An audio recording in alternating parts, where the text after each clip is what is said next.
Hi hello ನಮಸ್ಕಾರ ಸ್ನೇಹಿತರೆ. ಇವಾಗ ನಾವು ಬಂದಿರುವಂಥ ಪ್ಲೇಸ್ ಬಂದು ಶ್ರೀರಂಗಪಟ್ಟಣದಲ್ಲಿರುವಂಥದ್ದು. ಈ ಶ್ರೀರಂಗಪಟ್ಟಣ ಏನು ನೋಡ್ತಾ ಇದ್ದಾರೆ, ಈ ಸೇತುವೆ ಬಂದು ಸುಮಾರು ಈ ಸೇತುವೆನ 1804ರಲ್ಲಿ ಇದು ಸುಮಾರು ಒಂದು 200 ವರ್ಷ ಆಗಿರ್ಬೋದು. 1804ರಲ್ಲಿ ಈ ಒಂದು ದಿವಾನ್ ಪೂರ್ಣಯ್ಯರವರ ಮೇಲ್ವಿಚಾರಣೆಯಲ್ಲಿ ಈ ಸೇತುವೆನ ನಿರ್ಮಾಣ ಮಾಡ್ತಾರೆ.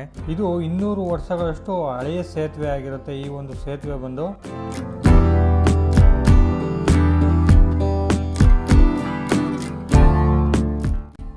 ಈ ಒಂದು ಸೇತುವೆ ಶ್ರೀರಂಗಪಟ್ಟಣಕ್ಕೆ ಮೊದಲನೇ ಸೇತುವೆ ಆಗಿರುತ್ತೆ. ಜೊತೆಗೆ ಬೆಂಗಳೂರು ಟು ಮೈಸೂರು ಏನಿರುತ್ತೆ, ಈಗೊಂದು ಹೊಸ ಹೈವೇ ಆ ಕಡೆ ಕಾಣಿಸ್ತಿರುವಂಥದ್ದು. ಅದಕ್ಕಿಂತ ಮುಂಚಿತವಾಗಿ ಈ ಒಂದು ರಸ್ತೆಯನ್ನು ನಿರ್ಮಾಣ ಮಾಡಲಾಗಿರುತ್ತೆ. ಟಿಪ್ಪು ಸುಲ್ತಾನ್ ಅವರು ಯಾವಾಗ ಮರಣ ಹೊಂದುತ್ತಾರೆ ಆ ಒಂದು ಸಮಯದಲ್ಲಿ ಮುಮ್ಮಡಿ ಕೃಷ್ಣರಾಜ ಒಡೆಯರು ಈ ಒಂದು ಶ್ರೀರಂಗಪಟ್ಟಣಕ್ಕೆ ಈ ಒಂದು ಸೇತುವೆಯನ್ನು ನಿರ್ಮಾಣ ಮಾಡ್ತಾರೆ. ಅದಕ್ಕೂ ಮುಂಚೆ ಯಾವುದೇ ಒಂದು ರಸ್ತೆ ಆಗಲಿ ಏನೇ ಆಗಲಿ ಈ ಒಂದು ಶ್ರೀರಂಗಪಟ್ಟಣಕ್ಕೆ ಇರೋದಿಲ್ಲ. ಹಾಗಾಗಿ ಈ ಒಂದು ಪ್ರದೇಶ ಏನಿದೆ ಅದಕ್ಕೆ ಇದನ್ನು ದ್ವೀಪ, ಶ್ರೀರಂಗಪಟ್ಟಣವನ್ನು ದ್ವೀಪ ಅಂತ ಕರೀತಾರೆ. ಯಾಕಪ್ಪ ಅಂತಂದರೆ ಈ ಕಾವೇರಿ ಏನು KRS ಇಂದ ಡ್ಯಾಮು ಹರ್ಕೊಂಡು ಬರುತ್ತೆ, ಆ ಡ್ಯಾಮು ಹರ್ಕೊಂಡು ಬಂದಿದ್ದು ಡಿವೈಡ್ ಆಗುತ್ತೆ. ಶ್ರೀರಂಗಪಟ್ಟಣದಲ್ಲಿ ಡಿವೈಡ್ ಆಗಿ ಸುತ್ತ ಕವರ್ ಆಗಿರುವಂಥದ್ದು. ಈ ಶ್ರೀರಂಗಪಟ್ಟಣದ ಏನು ಸಿಟಿ ಇದೆ ಆ ಸಿಟಿ ಪೂರ್ತಿ ಸುತ್ತ ಕಾವೇರಿ ನೀರು ಹರಿತಾ ಇರ್ತಾಳೆ. ಹಾಗಾಗಿ ಇದನ್ನು ದ್ವೀಪ ಅಂತ ಕರೀತಾರೆ.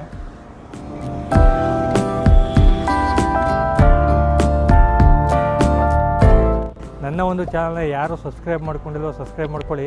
ನನ್ನದು ಮೊದಲನೇ ವ್ಲಾಗ್ ಆಗಿರೋದ್ರಿಂದ ಇದೇ ಥರದ ವೀಡಿಯೋಗಳನ್ನ ಮಾಡಿ ಹಾಕ್ತಾ ಇರ್ತೀನಿ. ಹಾಗಾಗಿ ಈ ಒಂದು ವೀಡಿಯೋಗೆ ಸಪೋರ್ಟ್ ಕೊಡಿ, ಲೈಕ್ ಕೊಡಿ ಅಂತ ಹೇಳ್ತಾ ಬನ್ನಿ ಇವಾಗ ಶ್ರೀರಂಗಪಟ್ಟಣ ಎಕ್ಸ್ಪ್ಲೋರ್ ಮಾಡೋಣ. ಇದು ಟಿಪ್ಪು ಸಾಮ್ರಾಜ್ಯ, ಟಿಪ್ಪು ಆಡಳಿತ ಮಾಡಿದಲ್ಲಿ ಹೇಗೆ ಎಲ್ಲ ಮಾಹಿತಿನ ತಿಳಿಸ್ಕೊಡ್ತೀನಿ. ಇವಾಗ ನಾವು ಹೋಗ್ತಾ ಇರುವಂಥ ನೆಕ್ಸ್ಟ್ ಪ್ಲೇಸ್ ಬಂದು ಕೋಟೆ ಗಣಪತಿ ದೇವಸ್ಥಾನ. ಈ ಒಂದು ಕೋಟೆ ಗಣಪತಿ ದೇವಸ್ಥಾನಕ್ಕೆ ಈಗ ಹೋಗ್ತಾ ಇದ್ದೀವಿ.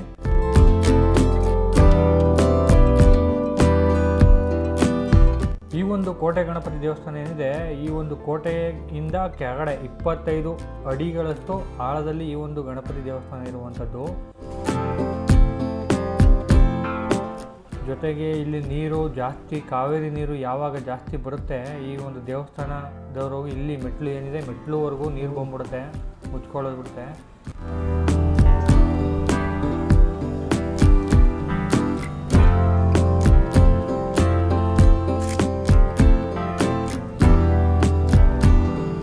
ಈ ಒಂದು ದೇವಸ್ಥಾನ ಏನಕ್ಕಪ್ಪ ಕಟ್ಟಿದ್ದಾರೆ ಅಂತಂದರೆ, ಟಿಪ್ಪು ಸುಲ್ತಾನ್ ಕಾಲದಲ್ಲಿ ಈ ಒಂದು ಕೋಟೆಯನ್ನು ಏನು ನಿರ್ಮಾಣ ಮಾಡ್ತಾರೆ, ಈ ಒಂದು ವಾಸ್ತು ಪ್ರಕಾರ ಈ ಮೂಲಿನಲ್ಲಿ ಪೂಜೆ ಮಾಡಿ ಈ ಒಂದು ಕೋಟೆಯನ್ನು ಕಟ್ಟೋದಕ್ಕೆ ಸ್ಟಾರ್ಟ್ ಮಾಡುವಂಥದ್ದು.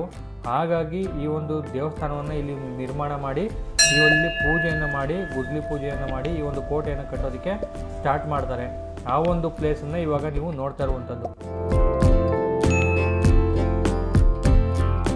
ಕೋಟೆ ಕಟ್ಟುವಾಗ ಇಲ್ಲಿ ವಾಸ್ತು ಪ್ರಕಾರ ಪೂಜೆಯನ್ನು ಮಾಡ್ತಾರಲ್ಲ ಸ್ಟಾರ್ಟಿಂಗಲ್ಲಿ ಗುದ್ಲಿ ಪೂಜೆ ಅಂತೇಳಿ, ಅದೇ ಥರ ಒಂದು ಗುದ್ಲಿ ಪೂಜೆಯನ್ನು ವಾಸ್ತು ಪ್ರಕಾರ ಪೂಜೆಯನ್ನು ಮಾಡಿ ಇಲ್ಲಿಂದ ಸ್ಟಾರ್ಟ್ ಮಾಡ್ತಾರೆ ಕೋಟೆ ಕಟ್ಟೋದಕ್ಕೆ.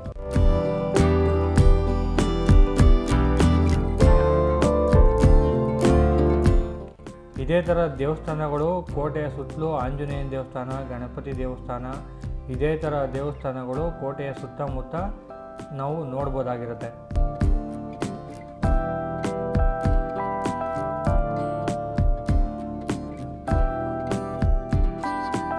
ಬನ್ನಿ ಇವಾಗ ಇದ್ರ ಪಕ್ಕದಲ್ಲೇ ಇನ್ನೊಂದು ಜೈಲಿದೆ, ಅದನ್ನು ನೋಡ್ಕೊಂಬರೋಣ ಯಾವ ರೀತಿ ಇದೆ ಅಂತ.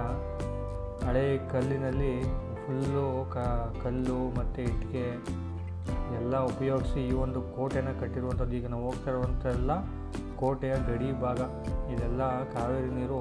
ಇವಾಗ ನಾನು ಬಂದಿರುವಂಥದ್ದು ಈ ಒಂದು ಕೋಟೆ ಎಲ್ಲ ನೋಡ್ತಿದ್ದೀರಾ ನೀವು, ಸುಮಾರು ಒಂದು 550-600 ವರ್ಷ ಆಗಿದೆ. 1454ರಲ್ಲಿ ತಿಮ್ಮಣ್ಣ ನಾಯಕನಿಂದ ಈ ಕೋಟೆಯನ್ನು ನಿರ್ಮಾಣ ಮಾಡ್ತಾರೆ. 18ನೇ ಶತಮಾನದಲ್ಲಿ 25 ಅಡಿ ಕೋಟೆ ಮೇಲಿದೆ, 25 ಅಡಿ ಆಳದಲ್ಲಿ ಇರುವಂಥ ನಾವಿವಾಗ ಹೋಗ್ತಾ ಇದ್ದೀವಿ. ಇದರಿಂದ ಕೋಟೆ ಹಿಂದೆ ಈ ಹೋಗ್ತಾ ಇರುವ ದಾರಿಯಲ್ಲಿ ಹಿಂದೆ ಹೋದರೆ ಜೈಲ್ ಕಾಣುತ್ತೆ, ಒಂದು ನೆಲಮಹಡಿಯಲ್ಲಿರ್ತಕ್ಕಂಥ ಜೈಲ್ ಕಾಣುತ್ತೆ. ಇವಾಗ ಬನ್ನಿ ಆ ಒಂದು ಪ್ಲೇಸನ್ನು ನೋಡ್ಕೊಂಡು ಹೋಗೋಣ.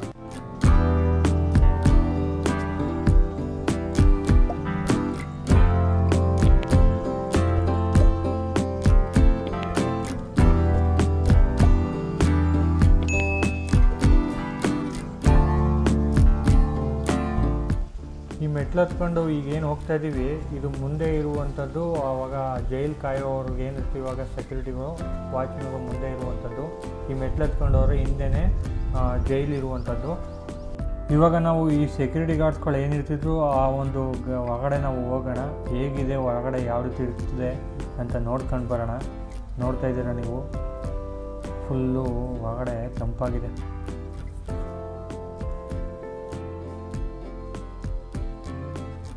ಫುಲ್ ತಣ್ಣಗಾಗ್ತಿದೆ ಹೊರಗಡೆ, ತುಂಬ ಚೆನ್ನಾಗಿದೆ,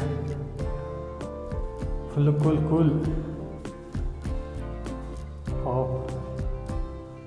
ನೋಡ್ರಿ, ಈ ಶ್ರೀರಂಗಪಟ್ಟಣದಲ್ಲಿ ಎಂತೆಂಥ ಪ್ಲೇಸ್ಗಳಿದ್ದಾವೆ, ಇಲ್ಲೆಲ್ಲ ಬಂದು ನೋಡ್ಕೊಂಡು ಹೋದರೆ ಹೇಗಿರುತ್ತೆ.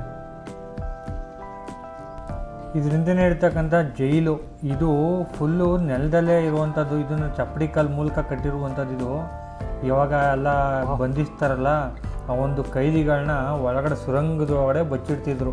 ಯಾರಿಗೆ ಇಲ್ಲಿ ಯಾರಿದ್ದಾರೆ ಕರ್ಕೊಂಡು ಹೋಗೋದಿಗೆ ಏನೂ ಗೊತ್ತಾಗ್ತಿರ್ಲಿಲ್ಲ. ಅಷ್ಟು ಸುರಂಗದ ಒಳಗೆ ಅವ್ರನ್ನ ಬಚ್ಚಿಡ್ತಿದ್ರು.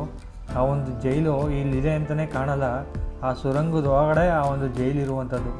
ಈ ನೋಡ್ರಿ, ಈ ಕೋಟೆ ಫುಲ್ಲು ಅವಾಗೆಲ್ಲ ಇಟ್ಟಿಗೆ ಕಲ್ಲು, ಅದ್ರ ಮೂಲಕನೇ ಈ ಒಂದು ಕೋಟೆನ ಫುಲ್ಲು ಕಟ್ಟಿರುವಂಥದ್ದು. ತುಂಬ ಚೆನ್ನಾಗಿದೆ.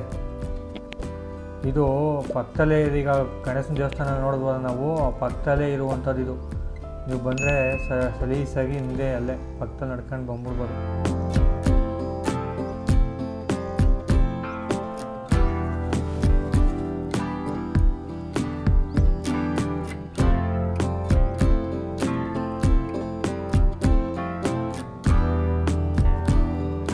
ತುಂಬ ಚೆನ್ನಾಗಿದೆ. ಬನ್ನಿ ಇವಾಗ ಹೊರಗಡೆ ಹೋಗಿ ನೋಡೋಣ ಯಾವ ಥರ ಇದೆ ಜೈಲು, ಅವಾಗೆಲ್ಲ ಹೆಂಗೆ ಬಂಧಿಸ್ತಿದ್ರು ಇಲ್ಲಿ ಅಂತ.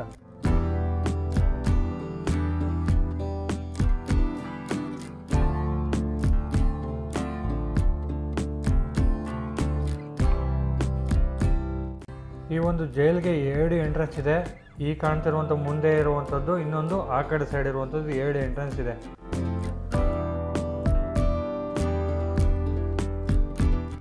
ಇದು ಶ್ರೀರಂಗಪಟ್ಟಣದ ಕೋಟೆಯ ಈಶಾನ್ಯ ಮೂಲೆಯಲ್ಲಿರುವ ಥಾಮಸ್ ಇನ್ಮ್ಯಾನ್ ಬಂದಿಖಾನೆ ಆಗಿರುತ್ತೆ. ಇದು ಒಂದು ಸೀಕ್ರೆಟ್ ಜೈಲು. ಟಿಪ್ಪು ಸುಲ್ತಾನ್ ಕಾಲದಲ್ಲಿ ಯುದ್ಧ ಕೈದಿಗಳನ್ನು ಇಲ್ಲಿ ಬಂಧಿಸ್ತಿದ್ರು. ಇದು 45 ಅಡಿ ಉದ್ದ ಮತ್ತು 32 ಅಡಿ ಅಗಲ ಇರುವಂಥ ವಿಶಾಲವಾದ ಜೈಲ್, ಕತ್ತಲೆ ಕೋಣೆಯ ಜೈಲ್ ಅಂತಲೂ ಕರೀತಾರೆ ಇದನ್ನ. ಇದಕ್ಕೆ ಥಾಮಸ್ ಇನ್ಮ್ಯಾನ್ ಹೆಸರು ಯಾಕೆ ಬರ್ತಪ್ಪ ಅಂತಂದರೆ, ಇದನ್ನ ಕಂಡಿಡ್ದವನು, ಈ ಜೈಲ್ ಇಲ್ಲಿ ಐತೆ ಅಂತ ಕಂಡಿಡ್ದವನೇ ಇವನಂತೆ. ಅದಕ್ಕೋಸ್ಕರ ಥಾಮಸ್ ಇನ್ಮ್ಯಾನ್ ಅನ್ನೋ ಹೆಸರನ್ನ ಈ ಒಂದು ಜೈಲಿಗೆ ಇಟ್ಟಿರ್ತಕ್ಕಂಥದ್ದು. 1495ರಲ್ಲಿ ಈ ಜೈಲನ್ನು ಕಟ್ತಾರೆ. ತಿಮ್ಮಣ್ಣ ನಾಯಕನವರು ಏನು ಕೋಟೆ ಕಟ್ತಾರೆ ಆ ಒಂದು ಸಮಯದಲ್ಲೇ ಈ ಒಂದು ಜೈಲನ್ನು ಕಟ್ಟುವಂಥದ್ದು, ಅದನ್ನು ಬಳಕೆ ಮಾಡಿಕೊಂಡೇ ಬಂದಿದ್ದಾರೆ.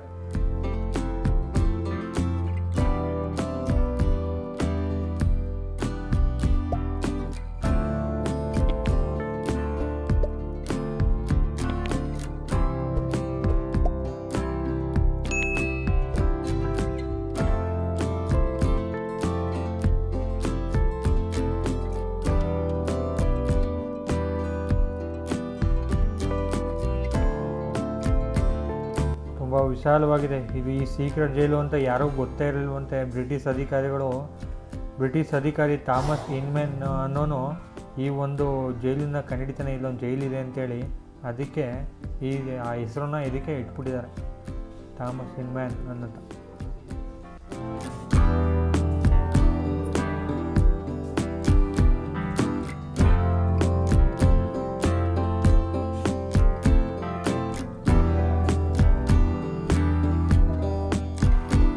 ಇವಾಗ ನಾವು ಬಂದಿರುವಂಥ ಸ್ಥಳ ಬಂದು ಟಿಪ್ಪು ಮಡಿದ ಸ್ಥಳ. ಏನು ಅಂತ ಹೇಳ್ತೀವಿ ಅಂತಂದರೆ, ಟಿಪ್ಪು ಸುಲ್ತಾನ್ ಅವರು ಫೌಂಡ್ ಆಗಿರುವಂಥ ಸ್ಥಳ ಅಂತ ಇರ್ಬೋದು. ಅಂದರೆ ಯುದ್ಧದ ಸಮಯದಲ್ಲಿ 1799ರಲ್ಲಿ ಏನು ಯುದ್ಧ ನಡೀತು ಆ ಒಂದು ಸಮಯದಲ್ಲಿ ಆ ಒಂದು ಟಿಪ್ಪು ಸುಲ್ತಾನ್ ಅವರು ಸಿಕ್ಕಿದಂಥ ಜಾಗ ಇದು.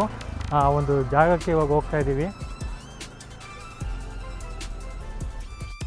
ಈ ಒಂದು ಪ್ಲೇಸ್ ಬಂದು ಟಿಪ್ಪು ಸುಲ್ತಾನ್ ಅವರು ಮೇ 4, 1799ರಂದು ಈ ಒಂದು 4ನೇ ಒಂದು ಮೈಸೂರು ಯುದ್ಧ ನಡೆಯುತ್ತೆ. ಆ ಒಂದು ಮೈಸೂರು ಯುದ್ಧದಲ್ಲಿ ಅವರು ಮರಣ ಹೊಂದ್ತಾರೆ.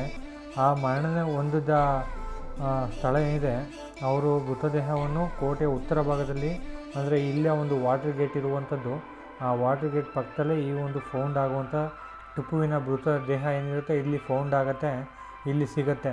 ಆ ಒಂದು ಜಾಗಕ್ಕೆ ಈ ಟಿಪ್ಪು ಮರಣ ಹೊಂದಿದ ಸ್ಥಳ ಅಂತ ಹೇಳ್ತೀವಿ. 1799ರಲ್ಲಿ ಇದೇ ಜಾಗದಲ್ಲಿ ತೀರೋಗಿರ್ತಾರೆ ಟಿಪ್ಪು ಸುಲ್ತಾನ್ ಅವರು.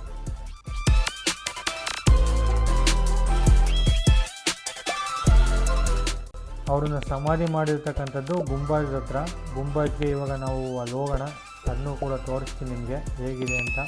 ಆ ಗುಂಬಾಜಲ್ಲಿ ಅವರನ್ನು ಸಮಾಧಿ ಮಾಡ್ತಾರೆ. ಬಟ್ ಇಲ್ಲಿ ಅವರು ಫೌಂಡ್ ಆಗಿದ್ದು, ಅವರು ಇದ್ದ ಟೈಮಲ್ಲಿ ಸತ್ತೋಗ್ತಾರಲ್ಲ, ಮರಣ ಅಂತಾರಲ್ಲ, ಆ ಒಂದು ಜಾಗ ಇದಾಗಿರುತ್ತೆ.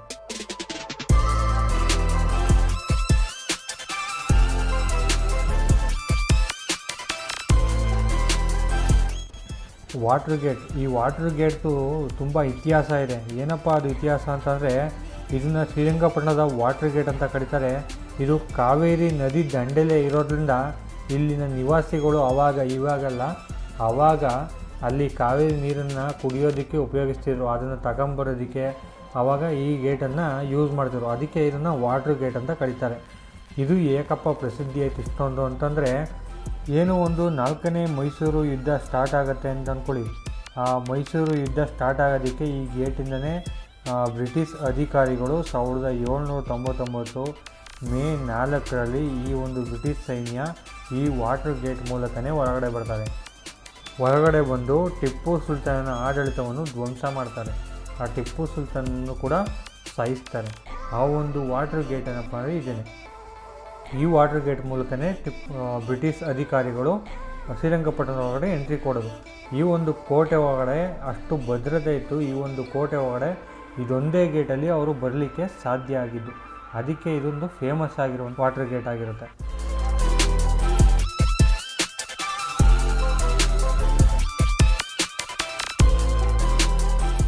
ಈ ಒಂದು ವಾಟರ್ ಗೇಟ್ನಲ್ಲಿ ಈ ಒಂದು ವಾಟರ್ ಗೇಟ್ ಸುಮಾರು ವರ್ಷಗಳ ಹಿಂದೆ ಒಂದು ಆಗಿರುವಂಥದ್ದು. ಕೋಟೆ ಕಟ್ಟಿದಾಗ ಈ ಒಂದು ವಾಟರ್ ಗೇಟನ್ನು ಇದು ನಿರ್ಮಾಣ ಮಾಡಿರುವಂಥದ್ದು, ಇದು ಬರಲಿಕ್ಕೆ ಹೋಗಲಿಕ್ಕೆ.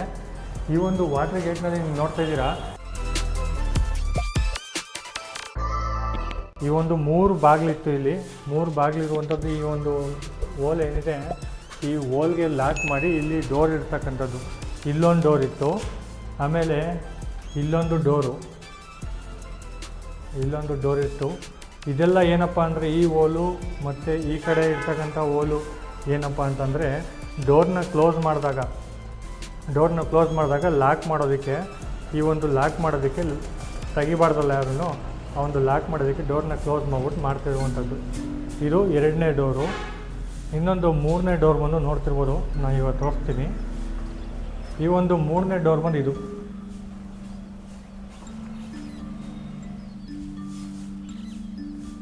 3 ಡೋರ್ಗಳು. ಇದ್ರ 3ನೇ ಡೋರಲ್ಲಿ ನೋಡ್ತಿರ್ಬೋದು, ಇದೇ ಥರ ಸೇಮ್ ಇಲ್ಲಿ ನೋಡಿ. ಇದನ್ನು ಲಾಕ್ ಮಾಡಿಬಿಟ್ಟು ಈ ಒಂದು ಇದರಲ್ಲಿ ಕಾಣುವಂಥದ್ದು. 3 ಡೋರು ಹೆವಿ ಗಟ್ಟಿಯಾಗಿರುವಂಥದ್ದು, ಮರದಲ್ಲಿ ಮಾಡಿರುವಂಥದ್ದು ಇದೆಲ್ಲ ಅನಿಸುತ್ತೆ. ಫುಲ್ಲು ಮರ, ಫುಲ್ಲು ಒಂದು 3 ಇಂಚಿದೆ. 3 ಇಂಚು ಫುಲ್ ಗಟ್ಟಿಯಾಗಿರುವಂಥದ್ದು. ಎಷ್ಟು ಗಟ್ಟಿಯಾಗಿದೆ ನೋಡಿ. ಈ ಒಂದು ವಾಟರ್ ಗೇಟ್ ಅಂತ ಹೇಳ್ತೀವಿ. ಇದು ಟಿಪ್ಪು ಮಡಿದ ಸ್ಥಳದಿಂದ ಸ್ವಲ್ಪ ಅದೇ ರೋಡಲ್ಲಿ ಮುಂದೆ ಬಂದರೆ ಈ ಒಂದು ವಾಟರ್ ಗೇಟ್ ಟನಲ್ ಕಾಣುವಂಥದ್ದು. ಈ ವಾಟರ್ ಗೇಟು ಅವಾಗೆಲ್ಲ ನೋಡಿರ್ಬೋದು. ಈ ಇಟ್ಟಿಗೆಗಳು ಎಷ್ಟು ಚೆನ್ನಾಗಿ ನೋಡಿದ್ರೆ ಗೊತ್ತಿಲ್ಲ. ಇಟ್ಟಿಗೆಗಳು ಇವಿ ಚಿಕ್ಕ ಹಳೆ ಮನೆಗಳಲ್ಲಿ ಯೂಸ್ ಮಾಡ್ತಿದ್ರು ಈ ಇಟ್ಟಿಗೆಗಳನ್ನ. ಯಾವ ಥರ ಅಂತಂದರೆ ಇಲ್ಲಿ ನೋಡಿ, ಇಲ್ಲಿ ನಾನು ನೋಡ್ತೀನಿ, ಇಲ್ಲಿ ಕಾಣಿಸ್ತಿದೆಯಲ್ಲ, ಈ ಒಂದು ಇವಿ ಚಿಕ್ಕ ಇಟ್ಟಿಗೆ ಯೂಸ್ ಮಾಡಿರುವಂಥದ್ದು.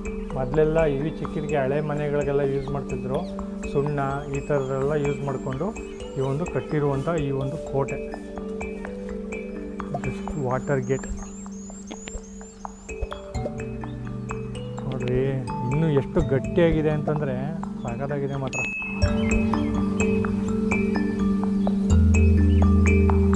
ಇದು ಮಠ, ಆಂಜನೇಯ ಸ್ವಾಮಿ ದೇವಸ್ಥಾನ, ಮುಖ್ಯ ಪ್ರಾಣದೇವರು ಮತ್ತು ಜ್ಞಾನನಿಧಿ ತೀರ್ಥರ ಮೂಲ ಬೃಂದಾವನ ಸನ್ನಿಧಿ.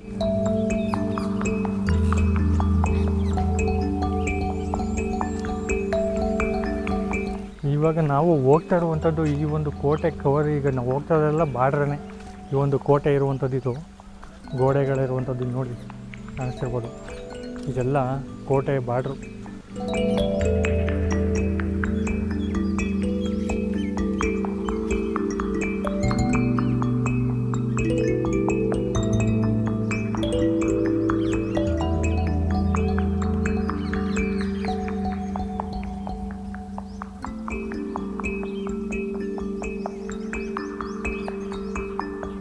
ನೋಡಿ ಶ್ರೀರಂಗಪಟ್ಟಣ ನಾವು ಸುಮ್ಮನೆ ಸುತ್ಕೊಂಡ್ರೆ ಆಗಲ್ಲ, ಸುತ್ತಿ ನೋಡಿ ಅದ್ರ ಬಗ್ಗೆ ತಿಳ್ಕೊಂಡಾಗ ಗೊತ್ತಾಗೋದು ಶ್ರೀರಂಗಪಟ್ಟಣದಲ್ಲಿ ಎಂತೆಂಥ ಪ್ಲೇಸ್ಗಳಿದ್ದಾವೆ, ಅದ್ರ ಮಹತ್ವ ಏನು ಅನ್ನೋದ್ರ ಬಗ್ಗೆ ಸಂಪೂರ್ಣವಾಗಿ ನಾವು ಅರ್ಥಕೋಬೇಕು. ಏನು ಏನು ಕಟ್ಟಿರುವಂಥದ್ದೇನು ಅನ್ನೋದ್ರ ಬಗ್ಗೆ ಸಂಪೂರ್ಣವಾಗಿ ತಿಳ್ಕೊಂಡ್ರೆ ಇಲ್ಲಿಗೆ ಬಂದಾಗ ಜೀವಿಸ್ತೀವಿ. ಬರೀ ನೋಡ್ಕೊಂಡು ಸೆಲ್ಫಿ ತಗೊಂಡು ಹೋಗೋದಕ್ಕಲ್ಲ, ಇಲ್ಲಿ ಬಂದಾಗ ಜೀವಿಸ್ತೀವಿ ಅಂತಲೇ ಹೇಳ್ಬೋದು. ಎಲ್ಲ ಇದು ನಾವು ಹೋಗ್ತಾ ಇರುವಂಥದ್ದೆಲ್ಲ ಒಂದು ಕೋಟೆ. ಈ ಕೋಟೆಗಳನ್ನ ಕಟ್ಟಿರೋದು ಇಟ್ಟಿಗೆ, ಕಲ್ಲು ಮತ್ತು ಸುಣ್ಣದಲ್ಲಿ ಎಲ್ಲ ಒಂದು ಕೋಟೆಯನ್ನು ಕಟ್ಟಿರುವಂಥ. ಆವಾಗಲೇ ನಾನು ಹೇಳ್ದಾಗೆ ಆ ವಾಟರ್ ಗೇಟ್ ಮೂಲಕ ಬಂದರೆ ಈ ಒಂದು ಸ್ಥಳ ಸಿಗುವಂಥದ್ದು. ಇಲ್ಲಿ ಬಂದು ದಿನನಿತ್ಯ ಏನು ಯೂಸ್ ಮಾಡೋಕ್ಕೆ ನೀರಿರುತ್ತೆ, ಕುಡಿಯೋದಕ್ಕೆ ಆಗಿರ್ಬೋದು, ಎಲ್ಲದಕ್ಕೂ ಇಲ್ಲೇ ಬಂದು ತಗೊಂಡೋಗ್ತಿದ್ರು. ಈ ಒಂದು ಕಾವೇರಿ ನೀರು ಹರಿಯುವಂಥ ಕಾವೇರಿ ನದಿ ದಂಡೆ ಆ ವಾಟರ್ ಗೇಟ್ ಮೂಲಕ ಬಂದರೆ ಇಲ್ಲಿ ನೀರನ್ನು ತಗೊಂಡೋಗ್ತಿದ್ರು ಆಗಿನ ನಿವಾಸಿಗಳು.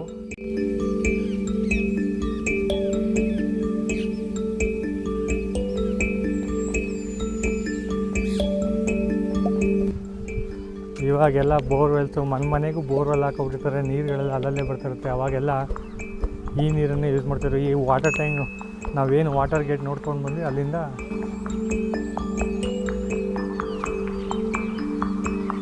ಎಲ್ಲ ವಾಟರ್ ಗೇಟ್ ಎಲ್ಲ ಕಾವೇರಿ ನೀರು ಇದೆಲ್ಲ ನೋಡ್ತಿರುವಂಥದ್ದು ಇದು. ಸಗದಾಗಿದೆ.